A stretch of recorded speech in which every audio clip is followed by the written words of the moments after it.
Hello world, this is Zan playing Late Age Status, turn number 54 of Bozmos2. Uh, this video was supposed to come out last week, or rather these turns were supposed to come out last week, but I accidentally recorded the whole thing without my voice, without my volume. And I was pretty ticked, so I substituted in that middle-aged archicephaly overview. Hope you guys like it. Outside of that, since I'm doing this the day before, because of course I am, uh, I do want to know if you guys have dropped watching the TLC Endworld series because me turtling and just researching after my amazing expansion was kind of boring, and I feel you. But uh, starting turn 30, I believe, I start fighting people, and this week's episodes specifically, or uploads specifically, the ones I had to do in review format are going to, or not are going to, no, they do feature some pretty big battles. And we all know that I like having these cool ass battles happen, so I assume you guys probably do too, hopefully. So if you have the Up series, because I was turtling for a while, uh, I have gone on the warpath. I think I fought four nations in like 4 turns or something like that. Like the vanguard armies of these nations, everything they've got in like the last 4 turns, and it's gotten wild. And from here until the end of that game, it will be wild. So just throwing that out as a quick update for Endworld, in case you guys have not been watching it. Anyways, so as to this game, um, most of my rituals is just summoning Beast of Chaos, lighting the Rain Fire Braziers, making more Tomb Princes for logistics. Importantly, I summon Akhenaten. Akhenaten is I'll just pull him up. Or not you. Akhenaten is a pretty damn good mage. Um, has a lot of hit points for a size 2 because he's mummified. This is all his natural protection, by the way. This is 17 natural protection. So he's between Stone Skin and Iron Skin. Pretty darn good. Fair stats. Weaknesses is he's highly susceptible to fire, but that's fine. You can give him items. Poor Amphibian has fear, or a base, resistance to some things, and the key ones that are important about him is he's always going to be ethereal. He is immortal. He is a heretic 3, and he causes 10 unrest. There's a lot of unrest because he's a heretical bastard. All of that aside, it is a price to pay, but it is fine by my standards to pay for this guy because he is a magic phase Death 4 mage that can do things and stuff. If you empower him with, or one favorite thing that I would like to do in this game, I don't think I will because the people I might be fighting soon don't really care for morale, but or this kind of stuff. But one thing that's pretty good with him is you can magic phase him if you empower him in air and just magic phase Winds of Death. That's it. He can just do that. And if he dies, oh no, he's immortal. Just do it again. Now, he can technically die to like a soul slay, and that's a problem, especially if he loses one of his paths, especially that astral path. But it's worth it. To me, worth it. Having someone that can magic phase and do Winds of Death to big doom stacks is pretty good. Having someone that can just magic phase onto one of my big armies that's going to fight or something like that and cast Wailing Winds is pretty good. I think that's a worthy investment of 50 air gems, and a lot of people disagree with me, but that's okay. To me, is just if I have those spells available, I feel a lot happier. So that is Akhenaten. Outside of that, Beast of Chaos, I think I went over them in the last video. I hope I did. If not, yell at me and I'll talk about them next week.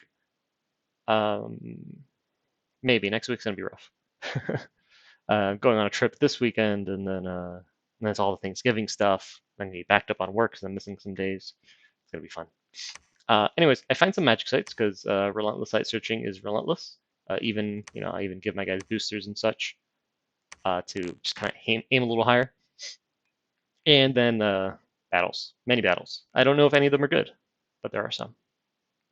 Okay, so we see Marverni's giant magnifying glass fight a single unit. Okay, in Kepesh, we have my little trash stack fight another trash stack. Let's check if any of these are interesting battles. Marverni fights some of my stuff, big meanies. I fight some Marverni stuff.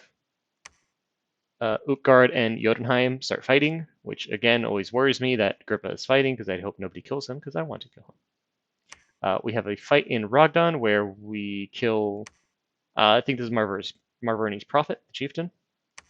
And then let's just go fight things in Lish and Forbidden Forest. Just fight some indies. Yeah, even trolls. Even trolls. Now, granted, I'm outnumbering them 4-1. Oh, but I brought mages. Oh, never mind. Doesn't count. I was gonna say, just the skeletons, the chariots trampling them 4-1 still win. But Banefire, Banefire is a powerful spell when they're all clumped up like that. Some good regen you have. Be a shame if I hit you for your health bar. And the rest, yeah, they just get trampled.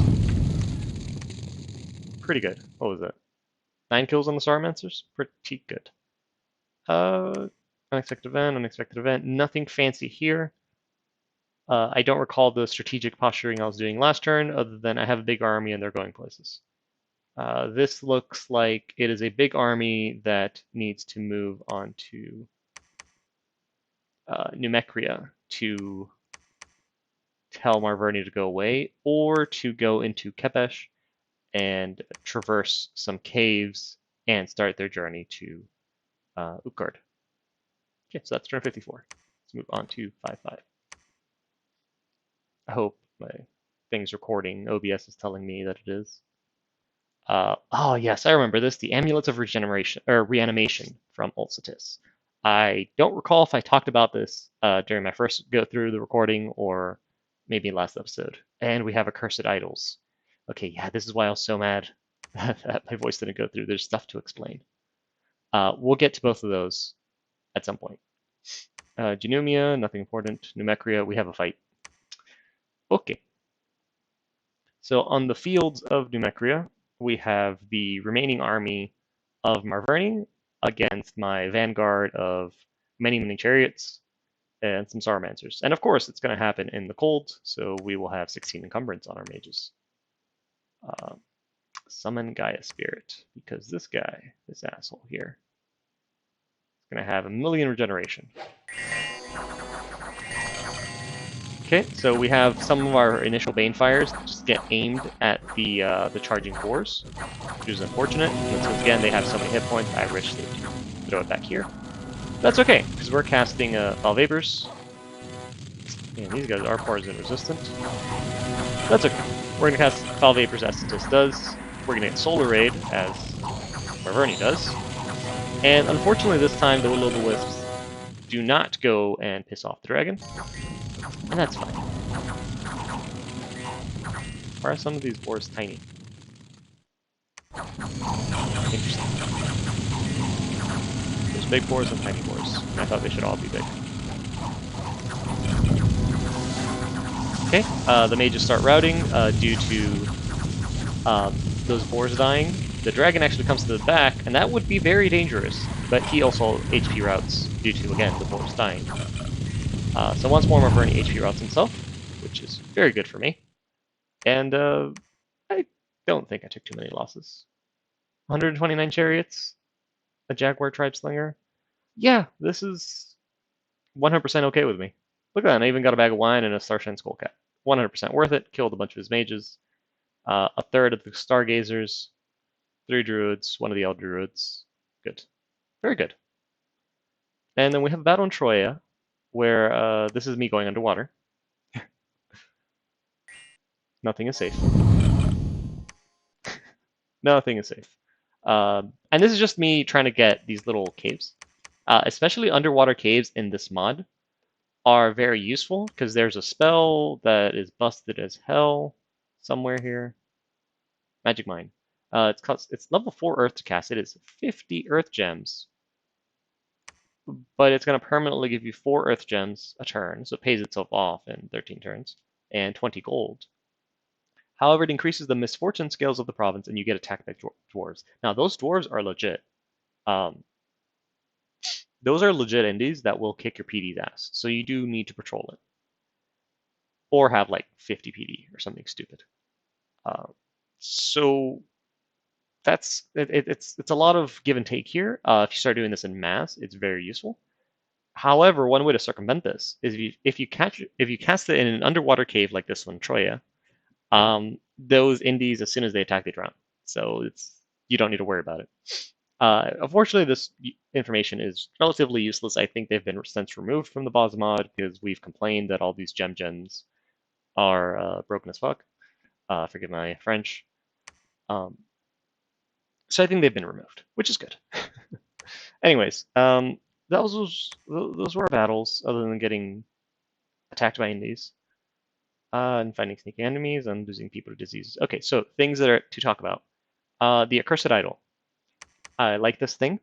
This thing is it's 25 astral pearls to summon it and some weird paths. It's essentially that one weird pretender god chassis. It's going to start with 1d6 ghosts. It's going to eat your population. It's going to cause unrest, but it is not a heretic, which is important because a lot of the other summonable statues are. This is Dominion Enhanced things. It's not Bozmos2. This is not Satis. This is DE things. But it's got Farcaster, which is really good, mind you. It's got Spear Sight, bestows Curse on people that attack it. Whatever, it's amphibious, whatever. The most important thing about it is it's Astral 3. So this thing can magic phase on people, which is good. It can magic phase on people. If you give it a stone coin, it can mine hunt, which is good. It can mine hunt very far because of Farcaster, which is very good. It can teleport very far because of Farcaster, which is very good. Having these paths make it very interesting in combat because with this Astral 3, you can cast Power of the Spheres and make it an Astral 4. Astral 4 is useful in combat, very specifically to cast Will of the Fates. So even if you have just somebody else cast, actually I think you can cast Will of the Fates just as an Astral 3, can't you? No.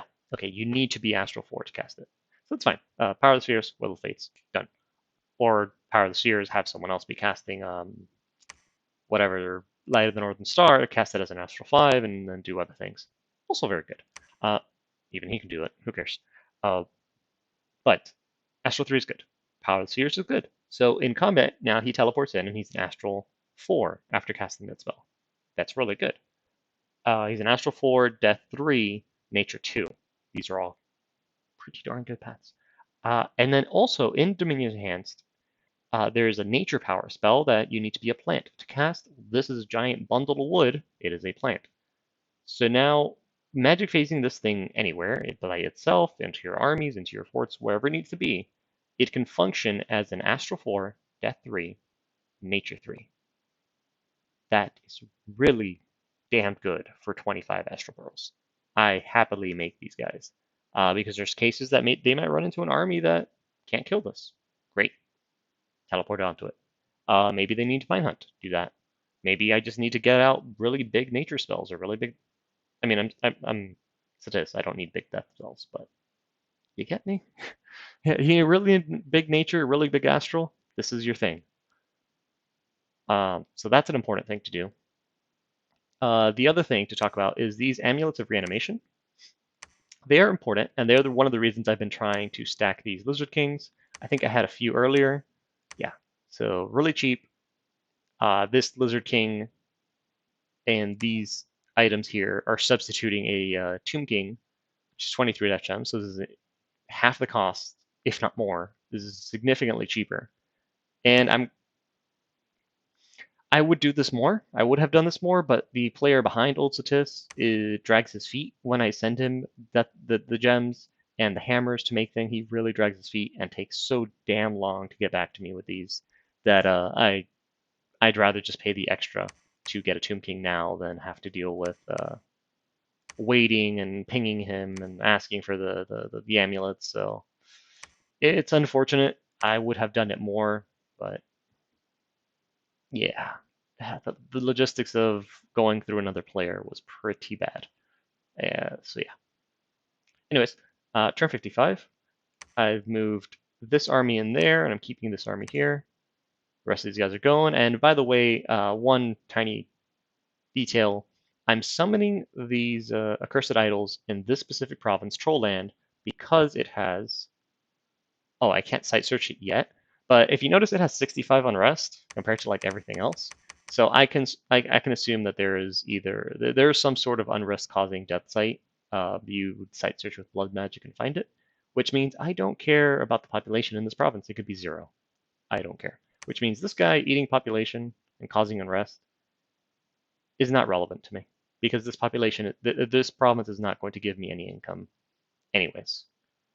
So I'd be summoning any immobile or thing that eats population and causes unrest. I'm probably going to try to throw it here because this province is useless to me anyways. If I was a blood nation, I would blood hunt it to the ground. But I am not a blood nation, not yet. Okay, cool. So turn 56. And how are we doing on time? 15 minutes. Oh boy. We receive Dom Daniel's death basket. We trade for some death gems, more braziers, a lot more braziers, more magic sites, relentless site searching, never ever ever stop site searching. We have a battle in Fum, where nothing important happens. We witness a battle in Ancient Blue, where it doesn't look relevant. We beat up a bunch of Atlanteans in Janumia. And, we don't have to watch this, but watching this is always fun.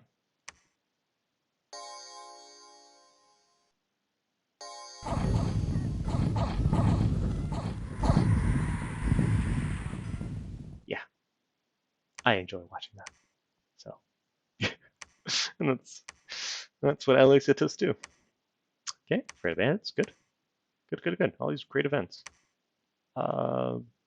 Climate is unnaturally warm. Thank you. This would have been useful earlier when I was attacking into Cold 3 Marverni.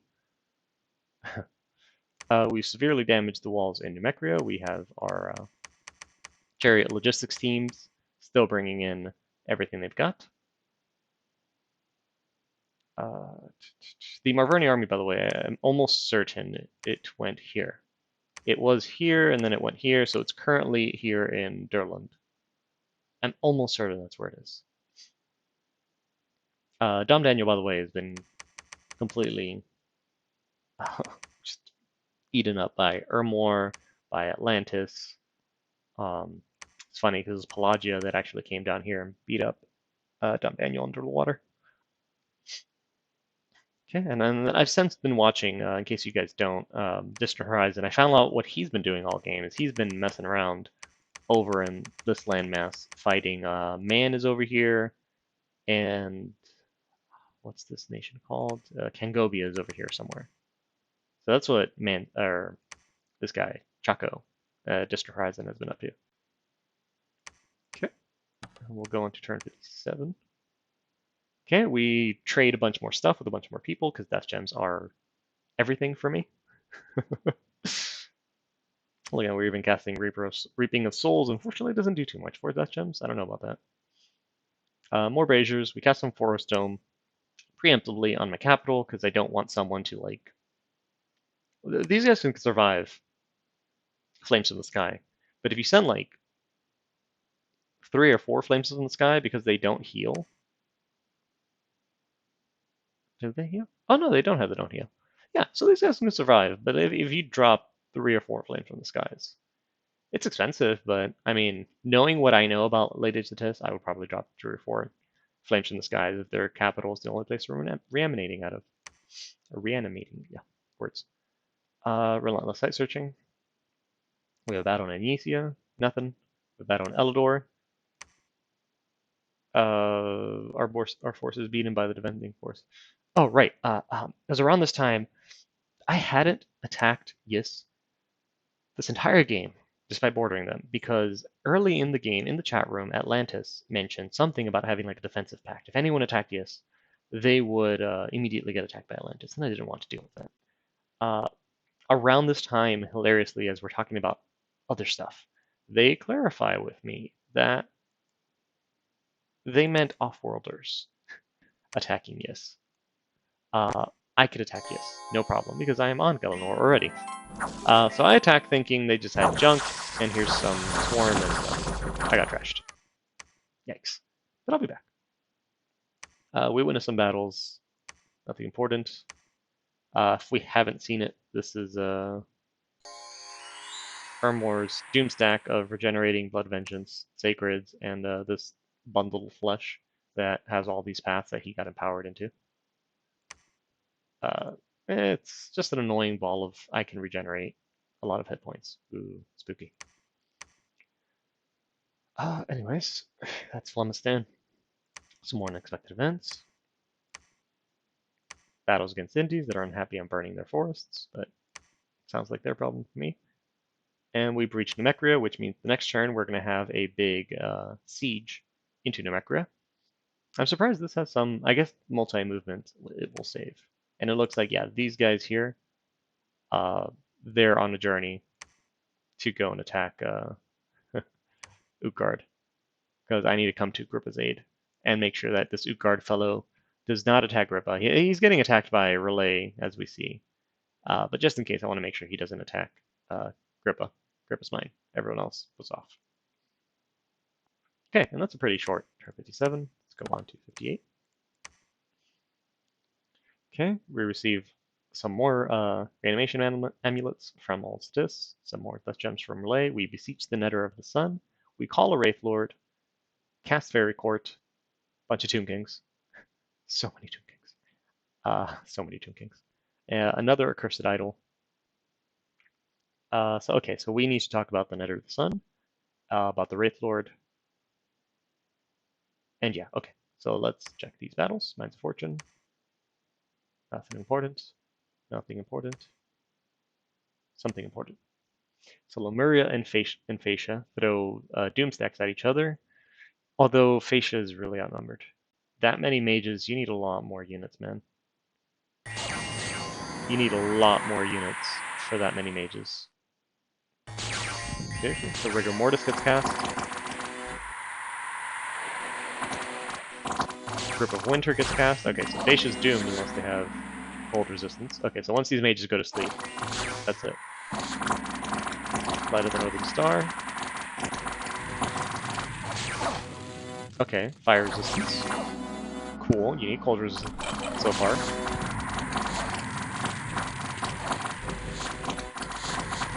Aerofen probably wouldn't be bad right now.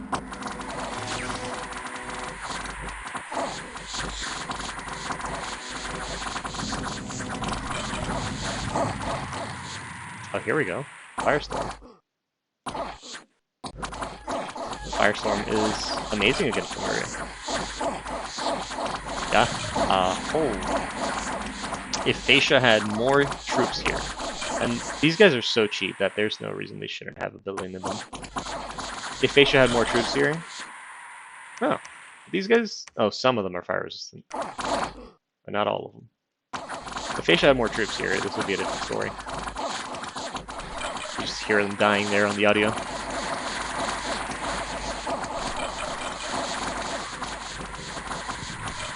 Oh, hold on.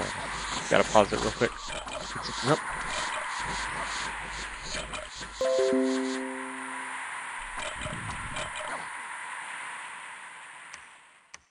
So let me get out of here. Pause. Alrighty. Sorry about that, guys. Let's see. So that was the battle here? No. This one, Vitra. Horcalcumgar's getting stolen. So yeah, Lemuria loses half of their army to 43 infantry. It's not enough, man. We have almost as many mages as units. So that's a darn shame. That's a real darn shame. If he would have had maybe even double this, I think he might have HP routed Lemuria, or at least gotten it down to just the consoles, and consoles will probably wipe out this guy if he doesn't have Soul Slay going on or something like that. And he couldn't because there was no ice or cold resistance, which you could totally cast with fire magic and water magic that Fascia gets. But whatever. It was a pretty good fight. Firestorm just needed to come online sooner, and he needed a lot more troops. Okay, so in Exobothia, we're just going to run over some cavemen. And then in Namekia, we have a battle because last turn we had actually cracked the walls. So we're going to have here the chariots are going to rush forward. We're going to prep some spells. We have to, as usual, we're going to defend our ball here, which worked out because he had all these Blackhawks. That might have been bad. we're going to cast Howl. Kind of useful. Supplement our Will-o'-the-Wisps. I love Will-o'-the-Wisps. 20 defense, ethereal. It's always good. 10 armor piercing. At 20 attack, it's also quite good. There you go. This is what needs to happen though. I need the Will-o'-the-Wisp and the wolves to jump up onto that dragon and start distracting it. Because over here, we're going to get blocked from going in, just because our chariots are going to funnel in in such small amounts that they're actually going to get killed as they trample through. However, I've cast Rigor Mortis.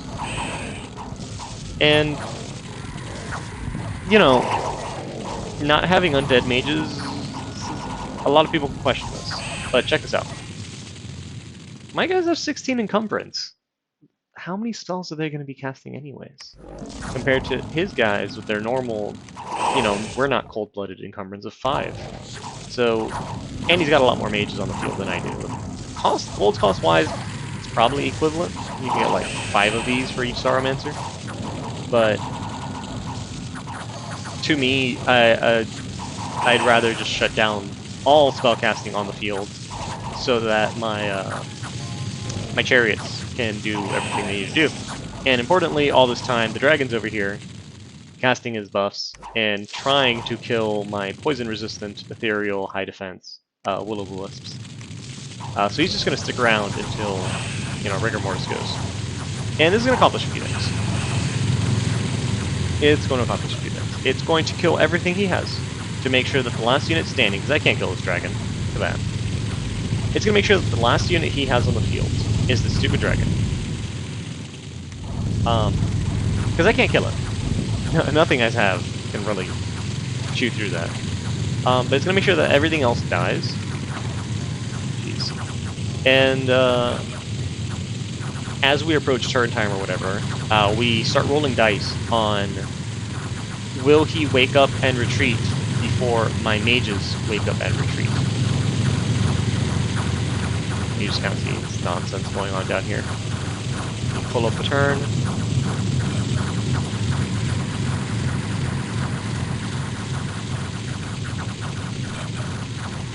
All those little wisps, which is good. I mean, you ideally want them surrounded by 20 attack skill AP, but unfortunately, even though they're like these ethereal weird things, they're not immune to Rigor Mortis. They are magic beings, so they should disintegrate it. I don't know if magic beings disintegrate or if they have to retreat.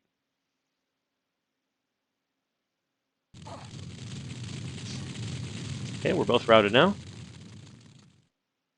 I think it's 150 both sides die. Okay, Rigor Mortis is gone.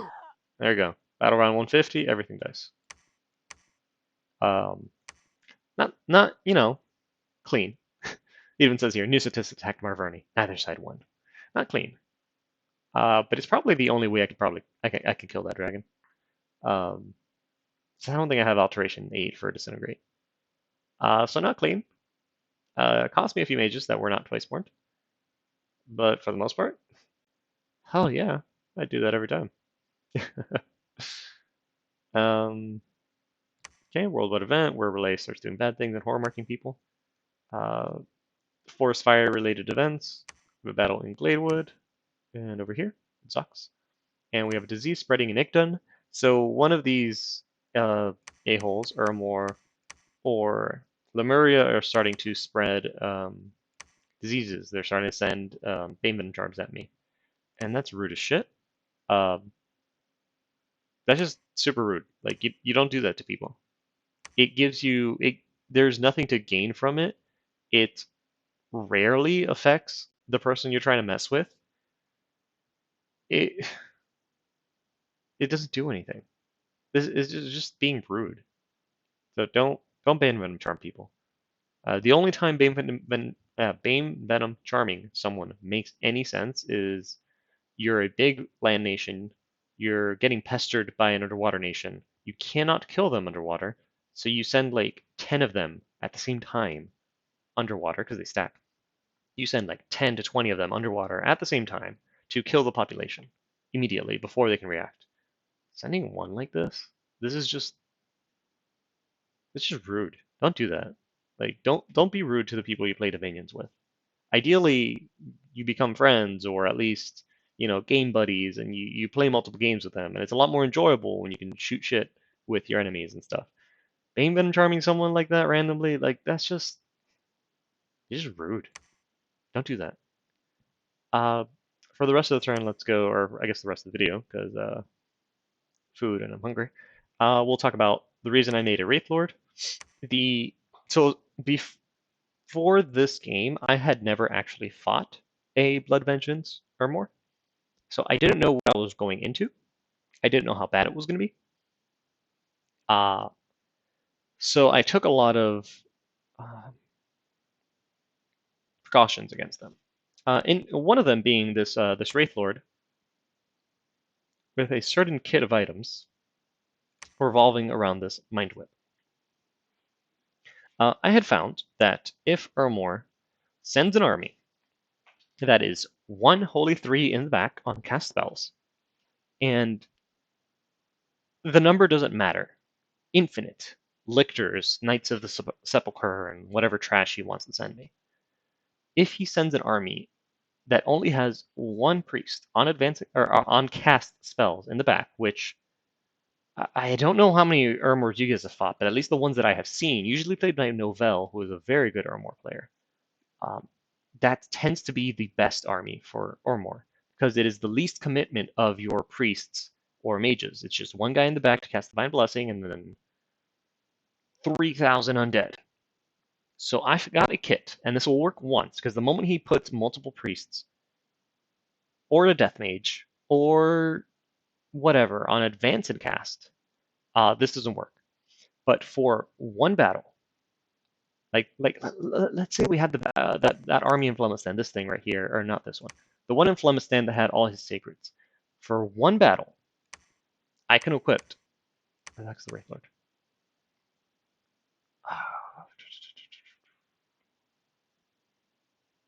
I'm really blind. Where's my Wraith Lord? Here. So for 1 battle, I can equip this Wraith Lord with a specific set of gear, mainly a Mind Whip and a Charcoal Shield. And it will take on infinite Ermorian forces without triggering Blood Vengeance, without dying to their attacks, without anything. Because it will use Fire Shield to kill the non-sacred undead. And Fire Shield does not trigger Blood Vengeance, mind you.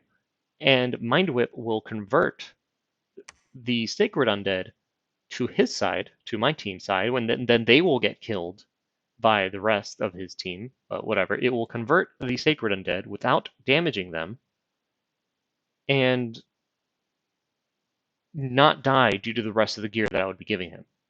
And to me, something like that is valuable. To me, having something in my pocket that says, I will win 1 battle against you is huge. Because I can guarantee that. But like, who the heck is going to see me send or foresee or prepare that me as a nation that I shouldn't make Wraith Lords. I'm going to make a Wraith Lord. I'm going to give him this very specific and weird as hell kit. And I'm going to send him face first into your infinite army of undead. You're not going to see that coming. It's going to work that 1 time. After that, you'll have someone on advanced cast. It'll never work again. And that's fine. Once that happens, I have a Wraith Lord.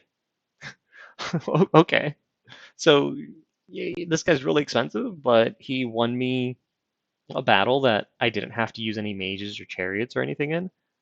And now I'm just quote unquote stuck with a Wraith Lord in a Mortal Fear Death 3 Super Thug. Yeah, this sounds great to me. This sounds great to me. Okay, now the other one we have Horus, the Kneader of the Sun. There are certain Kneaders for Late Age Satis. Kneaders being these giant super combatant guys, and they do things and stuff. And this is just, for me, a Magic Phase Fire Mage super combatant. That is, again, it gives me the opportunity to look at an Ermorian super army and be able to defeat it in the Magic Phase with a super combatant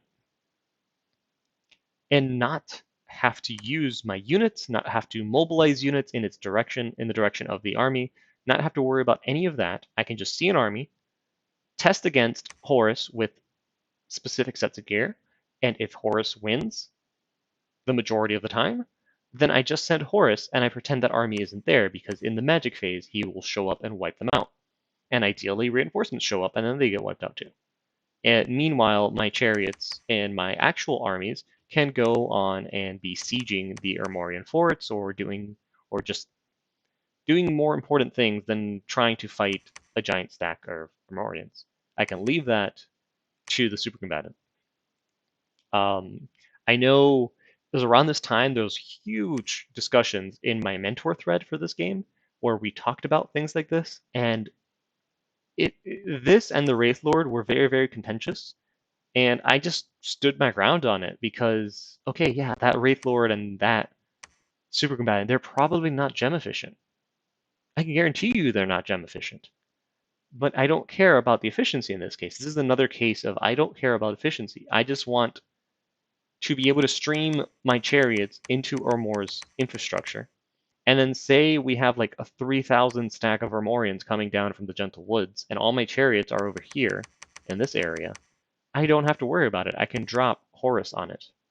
I can send that Wraith Lord as my ace in the bag. I can just send that in there.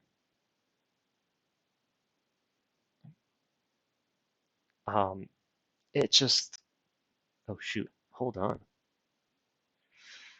Oh boy, work is ringing, so I need to hop in and deal with that. So let's end this quick. Let's end this right now. Um, so yeah, long story short, I stood my ground in because the consensus was this Wraith Lord thing idea I had. These super combatants that I wanted to use were not gem efficient, but I don't care about them being gem efficient.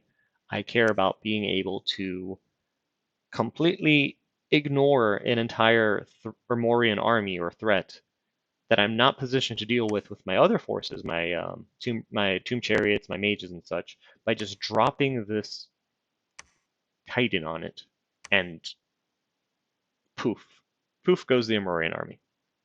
Um, I think that's everything for this turn. More Accursed Idol. Yeah, that's everything for this turn.